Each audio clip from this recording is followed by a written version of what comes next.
Shalom and good evening. This is TV7 Israel News broadcasting to you from Jerusalem. And in today's top stories, Prime Minister Netanyahu warns that Iran's pursuit of nuclear weapons, even though an agreement was reached between world powers and Tehran, still poses a major threat to the international community. Yemen's President Abd-Rabbu Mansour Hadi says the Saudi-led coalition battling Iranian-backed Houthi rebels in his country are engaged in fighting to halt the Iranian regional expansion. Turkish jets take part in the US-led coalition airstrikes against the Islamic State of Iraq and Levant in Syria for the first time over the weekend. Prime Minister Netanyahu, who was on an official visit to Italy over the weekend, met with his Italian counterpart Matteo Renzi in Florence, during which the two discussed the strengthening of bilateral relations and regional cooperation. In a press conference, Prime Minister Netanyahu stressed the importance of advancing bilateral cooperation in innovation that would benefit the future of both societies. There's a simple rule that is absolutely critical for the future of our societies. The future belongs to those who innovate. Italy has always been at the forefront of creativity. You only need to stand in this amazing hall next to the paintings of Vasari and the statues of Michelangelo to understand how creative and how powerful Italy has been over the centuries and today. Israel, in turn, is a global hub of technology. And I think that together we can innovate more than separately, both for the benefit of our two peoples, but also for the benefit of other peoples. The meeting between the two leaders also focused on international concerns regarding Islamic terrorism and the nuclear agreement with the Islamic Republic of Iran. Netanyahu warned that Iran's pursuit of nuclear weapons, even though an agreement was reached between world powers and Tehran, still poses a major threat to the international community. The savagery of the Islamic State of ISIS captures the world's attention, and justifiably so. But I believe that a far more serious threat is posed by another Islamic state, the Islamic State of Iran, and specifically its pursuit of nuclear weapons. Let me make clear, Matteo, that Israel doesn't oppose a civilian nuclear program in Iran. We oppose a military nuclear program in Iran.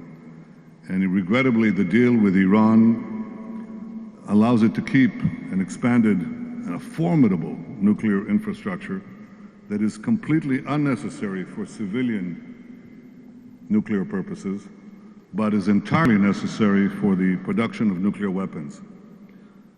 This deal will give Iran, within 13 years, the ability to make as many centrifuges as they want, enrich as much uranium as they want, to whatever level that they want. And this will put the Iranian Islamic State that practices terrorism worldwide, it will put it on the threshold of an entire nuclear arsenal. And well before that, Iran will get hundreds of billions of dollars of sanctions relief and investments to fuel its aggression and terrorism in the Middle East, in North Africa, and beyond that. I think that this will make Iran far richer and far stronger militarily, and it will make it far more difficult to confront its nuclear ambitions in the future.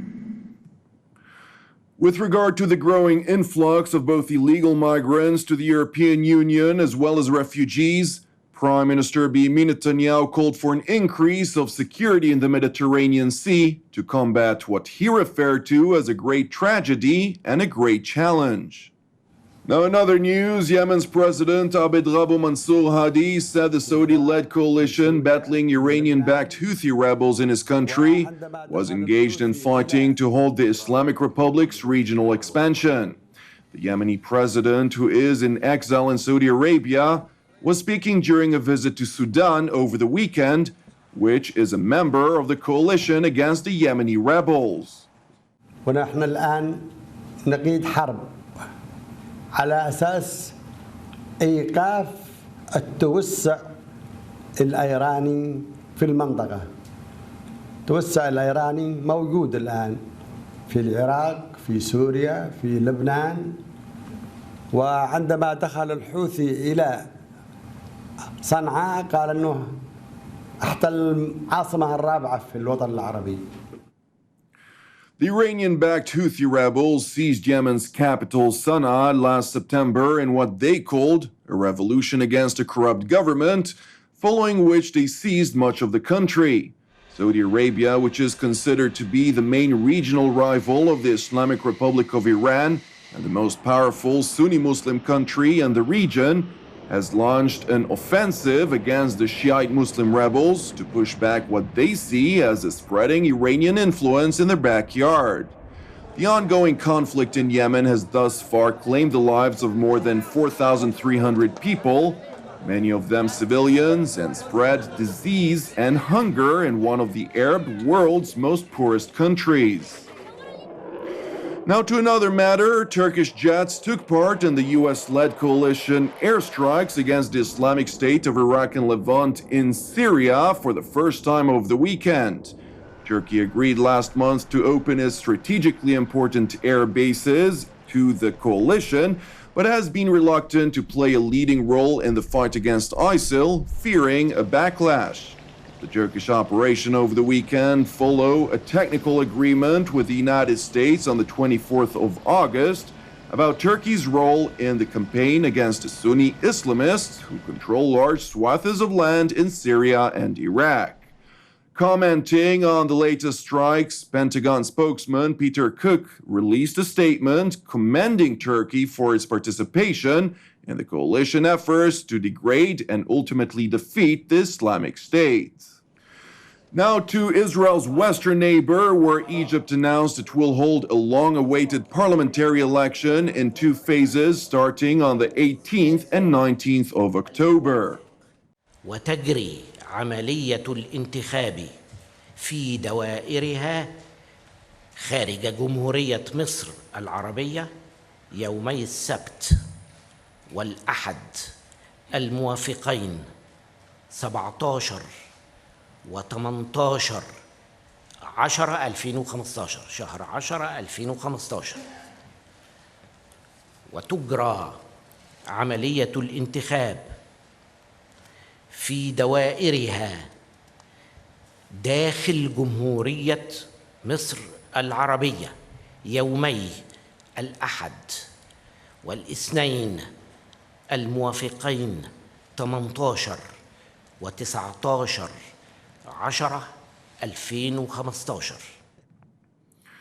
Egypt has been without a parliament since June of 2012 when a court dissolved the democratically elected main chamber, reversing a major accomplishment of the 2011 uprising that toppled autocrat Hosni Mubarak. Then military chief Abdel-Fattah el-Sisi, who went on to become president, toppled Egypt's first freely elected president, Islamist Mohamed Morsi, in 2013 after mass protests against his rule.